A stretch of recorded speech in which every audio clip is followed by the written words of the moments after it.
பற்றினேன் உன் பாதத்தை வெற்றியை தரும் திருச்செந்தூர் வேலவா நீயே துணை. அற்புத கீர்த்தி வேண்டேன், ஆனந்த வாழ்க்கை வேண்டேன், நற்பொருள் கொள்தல் வேண்டேன், நலமெல்லாம் பெருக வேண்டேன். கற்பகமூர்த்தி தெய்வ களஞ்சிய திருக்கை சென்று பொற்பாதம் பணிந்து பாரீர் பொய்யில்லை கண்ட உண்மை. பெற்றெடுத்த அன்னைக்கும் தத்தெடுத்த தமிழுக்கும் வாழ்வு தந்த ஜோதிடத்துக்கும் முதல் வணக்கம். நம் ஜோதிட சொந்தங்கள் அனைவருக்கும் வணக்கம். இது ஸ்ரீ செந்தூரா ஜோதிடம் யூடியூப் சேனல். நம்ம யூடியூப் சேனலில் தினமொரு தகவல்கள், ஆன்மீக தகவல்கள் அப்படிங்கிற விஷயங்களை நிறையா பார்த்துட்டு வரோம். அந்த வகையில் இன்றைக்கி நம்ம பார்க்க போகிறது காலம். என்ன காலம் அப்படின்னா போதாத காலம் அப்படின்னு நம்ம சொல்லுவாங்க. சில பேர் நல்ல காலம் பிறக்குது அப்படிம்பாங்க. ஸோ அந்த காலங்கிற விஷயம் எப்பேற்பட்டது அப்படிங்கிறத உணர்த்த காட்டாத ஒரு சிறு பதிவு என் சிற்றறிவு கேட்பட்டவரை. இது நம்ம ஜோதிடத்தில் இருக்கும்போது கண்டிப்பாக தெரிஞ்சுக்கணும். என்ன, நம்ம காலத்தை யுகங்களாக கணக்கீடுகள் செய்கிறாங்க. அந்த யுகம் 4 வகை யுகம் நம்ம சொல்கிறோம். சத்திய யுகம், திரேதா யுகம், துவாரக யுகம், கலியுகம். இந்த சத்தியுகம்ங்கிறது கிருதா யுகம்னு சொல்லக்கூடியது.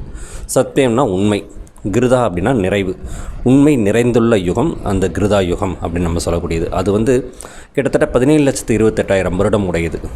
அந்த யுகத்தில் மனிதர்கள் ஒரு 1,00,000 வரைக்கும் அவங்களுடைய ஆயுள் இருந்தது. 1 வருடம் காலம் அவங்க ஆயுள் இருந்ததாக சொல்லப்படுகிறது. கிட்டத்தட்ட 21 அடி வரைக்கும் அவர்களுடைய உயரம் இருந்ததாகவும் சொல்லப்படுகிறது. புராணங்கள் மூலமாக தெரிஞ்சுக்க முடியுது. இந்த காலத்தில் தர்மங்கிறது 100% இருந்தது. யாரும் மக்கள்கிட்ட அது பேராசை கிடையாது, கோபம் கிடையாது, நோய் கிடையாது. எல்லோரும் ஒழுக்கமாக இருந்தாங்க, பக்தியாக இருந்தாங்க, பண்போடு இருந்தாங்க, தவ வாழ்க்கையை மேற்கொண்டாங்க. இந்த போட்டி, பொறாமை இதெல்லாம் அறவே இல்லை. கிருபானந்த வாரியார் ஒரு தடவை சொல்லும்போது, இந்த சத்தியம்ங்கிற ஒரு பசுமாட்டுக்கு ஒரு 4 காலில் இருந்தது. அந்த ஒவ்வொரு யுகத்துலேயும் அப்படி இருக்கும்போது அந்த சத்திய யுகத்தில், கிருதா யுகத்தில் அந்த தர்மம்ங்கிற பசுக்கு 4 காலோடு நின்றுட்டு இருந்தது. அப்படிங்கும்போது அங்கே தர்மம் 100% வேலை செஞ்சதுங்கிறது அர்த்தமாக இங்கே தெரிகிறது. அதற்கடுத்த வந்த யுகம் திரேதா யுகம். இது 12,96,000 வருடம் வரைக்கும் அந்த திரேதா யுகத்தை சொல்கிறாங்க. இதனுடைய மனிதனுடைய ஆண்டு காலம் பார்த்திங்கன்னா 10,000 வருஷம் அப்படின்னு நம்ம சொல்கிறாங்க. உயரம் 14லிருந்து 15 அடி வரைக்கும் மனிதனுடைய உயரமாக இருந்ததுன்னு சொல்கிறாங்க. இந்த யுகத்தில் தான் ராம அவதாரம் நிகழ்ந்ததாகவும் சொல்லப்படுகிறது. மற்ற இன்னும் சில புராணங்களை தேடி பார்த்திங்கன்னா பகீரதன் அப்படின்னு ஒரு அரசர் இருப்பார். அவர் கங்கையை ஆகாயத்தில் இருந்த கங்கையை பூமிக்கு கொண்டு வருவதற்கான முயற்சிகளை செஞ்சார், கொண்டும் வந்தார் அப்படின்னு இருக்கும். இன்றைக்கு வரைக்கும் பகீரத பிரதார்த்தனம் அப்படின்னு நம்ம சொல்லுவோம். ஒரு செய்ய முடியாத விஷயங்களை செஞ்சுட்டாருன்னா அவ்வளோ பிரதானப்பட்டு செய்வதனால அந்த பகீரதன் அந்த கங்கைக்கு கொண்டு வந்த பெருமை இந்த யுகத்தில் தான் நடந்ததுன்னு நம்ம சொல்லக்கூடிய.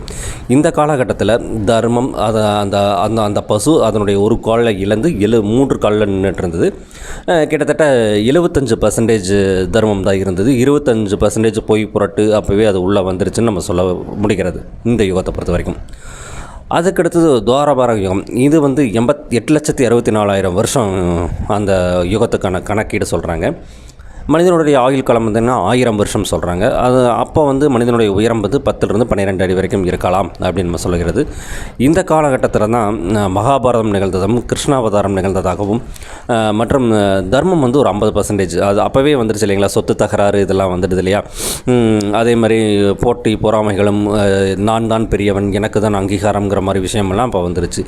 இந்த காலகட்டத்தில் அந்த தர்மங்கிற பசு 2 காலிலிருந்து நின்றுட்டு இருந்ததாகவும் சொல்லப்படுகிறது. அப்போ 50% தான் தர்மமும் அதர்மமும் ஈக்குவலாக போயிட்டு இருக்கக்கூடிய காலகட்டமாக இருக்கும். இதில் ஒரு வேடிக்கையான ஒரு விஷயம் சொல்லுவாங்க.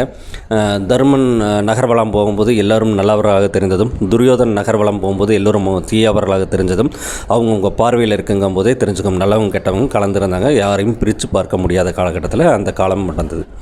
இப்போ நடந்துகிட்டு இருக்கிறது கலியுகம். 4,32,000 ஆண்டுகள் இதுக்கு கணக்கீடு கொடுத்துருக்காங்க. அதில் ஆல்மோஸ்ட் 5,100 வருடங்களை கடந்து வந்துட்டோம் அப்படின்னா பஞ்சாங்கங்கள் சொல்லப்படுகிறது, புராணங்கள் சொல்லப்படுகிறது. இந்த காலகட்டத்தில் தர்மம் 25% இருக்கிறது அப்படின்னு நம்ம சொல்கிறோம். அந்த தர்மங்கிற பசு ஒரு காலில் நின்றுட்டுருக்கு. அப்படிங்கும்போது என்னென்னா ரொம்ப தர்மம் குறைஞ்சு அதர்மம் தலைவிரித்து ஆடுவதை நம்ம கண்கூடாக பார்க்க முடிகிறது. அப்படிப்பட்ட காலகட்டத்தில் நம்ம வாழ்ந்துட்டுருக்கோம். இந்த காலகட்டத்தில் பார்த்திங்கன்னா தொழில்நுட்பம் மட்டும்தான் மிக வளர்ந்து நிற்கிறது. ஒரு காலகட்டத்தில் யாரும் பேசிக்கொள்வதை பாற்றுக்கொள்வதும் கடினமாக இருந்த காலகட்டத்தில் கடித போக்குவரத்துன்னு ஒன்று இருந்தது. அதுக்கப்புறம் வீட்டுக்கு அந்த ஊருக்கு ஒரு தொலைபேசி இருந்தது, அப்புறம் தெருவுக்கு ஒரு தொலைபேசி, அப்புறம் வீட்டுக்கு ஒரு தொலைபேசி, இப்போ ஆளுக்கு ஒரு தொலைபேசிங்கிற மாதிரி தொழில்நுட்ப புரட்சி மட்டும் வளர்ந்துக்கிட்டே இருக்குது. மனித மனங்கள் சுருங்கி கொண்டே வருகிறது. உலகம் எவ்வளோ கைக்குள்ளே வந்தாலும் மனிதர்கள் ஒவ்வொருத்தருக்கும் தனித்தனியாக இருக்கிறாங்க. ஒரு படத்தில் சொல்லுவாங்க, கூட்டமாக இருந்தாலும் நம்ம எல்லாம் தனித்தனியாக தானே இருக்கிறோம் அப்படிங்கிற மாதிரி இந்த கலியுகம் மனிதர்களை பிரித்து அதர்மம் தலை தூக்கி நிற்கக்கூடிய இடத்துல இருக்குது அப்படிங்கிறது நம்ம இந்த கால கணக்கீடுகளை மட்டும் தெரிஞ்சுக்கலாம். சரி, இதற்கும் நான் இப்போ சொல்ல வர்றதுக்கு என்ன அப்படின்னா, இது பொது எல்லாருக்கும் தெரிஞ்சது. இப்போ காலங்கிறது என்னென்னா, காலங்கிறது நம்ம கண்ணாடிங்கிறோம் இல்லைங்களா. காலக்கணக்கீடு நம்ம சொல்கிறோம். காலத்தை காலமானார்னு சொல்கிறாங்க. ஒரு நினைவாக கூட இருந்துருவாங்க ஒரு சிலருடைய வாழ்க்கையில். இந்த மாதிரி காலங்கிறது ஒரு தலைமுறைங்கிறது ஒரு 25 to 30 ஆண்டுகளுக்கு ஒவ்வொரு தடவை மாறிட்டே வருகிறது. இதை நாங்கள் கண்கூட பார்க்க முடியும். ஒரு 30 வருடங்களுக்கு முன்னாடி இருந்த வாழ்க்கை முறை நெறிமுறை எல்லாம் வேறு, இன்றைக்கி இருக்கிற வாழ்க்கை நெறிமுறைகள் எல்லாம் வேறு. இதுக்கு அடுத்த 30 வருடங்கள் கணக்கிட்டு பார்த்திங்கன்னா வாழ்க்கை நெறிமுறைகள் வேறு மாதிரி இருக்கும். இந்த ஒவ்வொரு 30 வருடமும் ஏன் இப்படி மாறுது அப்படிங்கும்போது, ஜோதிடத்தில் 30 வருடம் வாழ்ந்தவன் இல்லை, 30 வருடம் வீழ்ந்தவன் இல்லைங்க. இந்த சனிப்பெயர்ச்சிங்கிறது ஒரு இடத்துலேருந்து இன்னொரு இடத்துக்கு வருவதற்கு 30 வருடங்கள் ஆகிறது. அந்த 30 வருடங்கள் தான் ஒரு மனிதனுடைய வாழ்க்கை ஏற்றத்தாழ்வுகளை சொல்லக்கூடியதாக இருக்கிறோம். இதுதான் ஒரு தலைக்கட்டுன்னு நம்ம சொல்கிறோம்.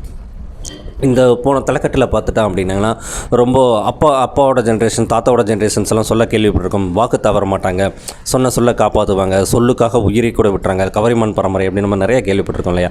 இன்றைக்கி அதெல்லாம் கிடையவே கிடையாது. நம்மளுடைய மார்க்கெட்டிங் ஸ்கில்லாக மாறிடுச்சு. மார்க்கெட்டிங் டெக்னாலஜிங்கிற மாதிரி சொல்கிற மாதிரி எது செய்தாலும் அதை ஒரு தர்மம், தன் போக்குக்காக ஒரு தர்மத்தை வச்சுக்கிறாங்க. ஒரு தனக்கான ஒரு நியாயத்தை வச்சுக்கிட்டு அதுதான் உலக நியதியாக பேசிகிட்டு இருக்கிறாங்க. ஆனால் இது தவறு. உலக நியதிங்கிறது எல்லோருக்கும் வருவது, எல்லோரும் அவரவர் தர்மத்திலாவது நிற்கணுங்கிறது இங்கே கணக்கு. ஆனால் இவங்க அவங்கவுங்களுக்கான ஒரு நியாயத்தை வச்சுட்டு அதுதான் தர்மம் நம்ம சொல்லக்கூடிய காலகட்டத்தில் நம்ம வாழ்ந்துட்டுருக்கோம். இதுக்கு பேர் தான் கால சுழற்சின்னு நம்ம சொல்கிறோம்.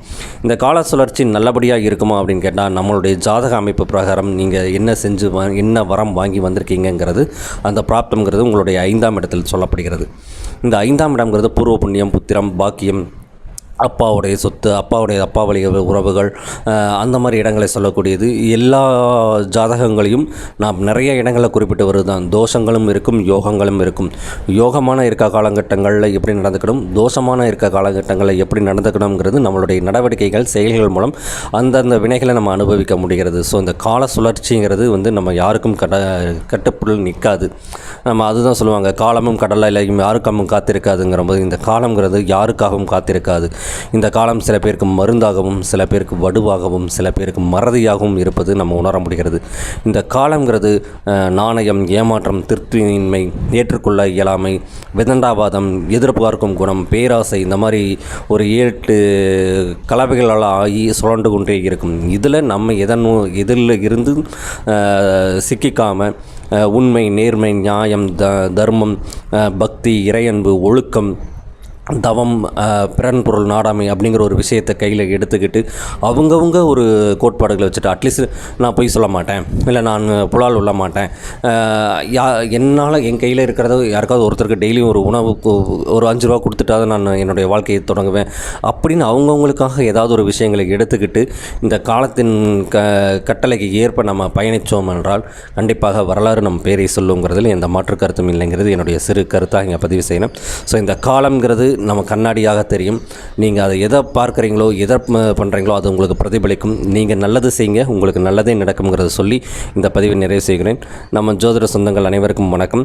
இந்த பதிவு உங்களுக்கு பிடித்திருந்தால் உங்கள் நண்பர்களுக்கும் உறவினர்களுக்கும் அனுப்புங்க, சப்ஸ்கிரைப் பண்ணுங்கள். இதுவரைக்கும் செய்த அனைத்து நல்லவங்களுக்கும் நன்றி, வாழ்த்துங்கள், வரவேற்கிறோம். நண்பர்களுக்கும் உறவினர்களுக்கும் அனுப்புங்க. நன்றி, வணக்கம், வாழ்க வளமுடன். இது ஸ்ரீ செந்தூரா ஜோதிடம் யூடியூப் சேனல். நம்ம யூடியூப் சேனலில் அனைத்து தகவல்களும் நேர்மையாகவும் உண்மையாகவும் எனக்கு தெரிந்த சிற்றறிவு கேட்பதையே கொடுத்துட்டு இருக்கிறேன். ஏதேனும் சந்தேகங்கள் இருந்தால் கேளுங்க, சொல்கிறேன். நன்றி, வணக்கம், வாழ்க வளமுடன். இது ஸ்ரீ செந்தூரா ஜோதிடம்.